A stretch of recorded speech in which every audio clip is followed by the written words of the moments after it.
How does the affidavit deal with the possibility that maybe she, waived her right to a jury trial somehow? She tackles that head on. She argues against any suggestion that you have to demand a jury trial using some specific form or document, especially if the court is simultaneously saying, you don't even have that right in the first place. Right, that sounds contradictory. She calls it induced waiver, saying, which is no waiver at all. Her point is, a real waiver has to be knowing, voluntary, and intentional.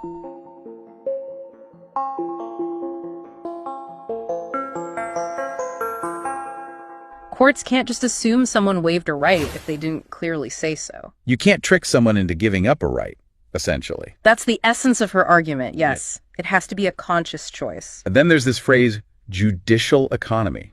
You hear that sometimes? The affidavit seems to really take issue with it. Oh, definitely. This is a major point for her. Apparently, the opposing attorney, Joshua Leach, used judicial economy as a reason to deny the jury trial. Okay. Like it's more efficient not to have a jury?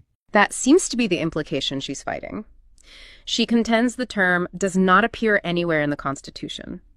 She calls it a court-invented phrase used to justify expediency over due process, efficiency over lawfulness, and administrative control over constitutional compliance. Strong words. Very.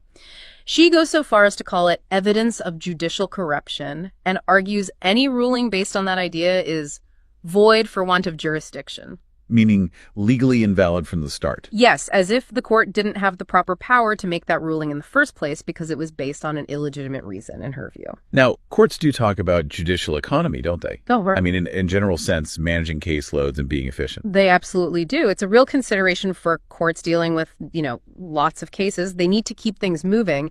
The tension, and what this affidavit highlights, is that balance between efficiency and fundamental rights. Right. Where do you draw the line? Exactly. Her argument is that in this instance, that line was crossed and efficiency was prioritized over her constitutional rights. Okay, so the argument then moves to the type of court itself, the jurisdiction. What's the point being made there? Right. She focuses on the Seventh Amendment, the right to a jury trial. She quotes it. In suits at common law, where the value and controversy shall exceed $20, the right of trial by jury shall be preserved. Preserved. Yes.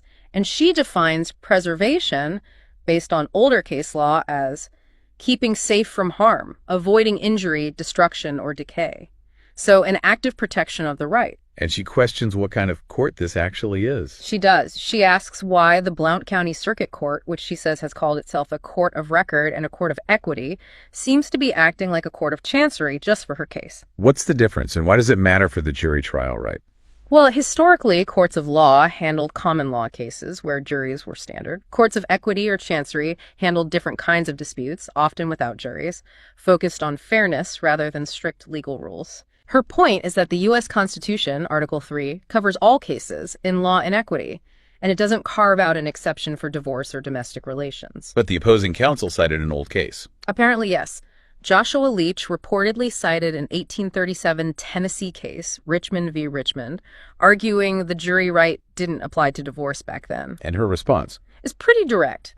She states, judges make rulings, not law. Case law is not law. Therefore, law is only created by the legislative body as codified in the Constitution. Wow, that's a fundamental challenge to how common law systems usually work, isn't it?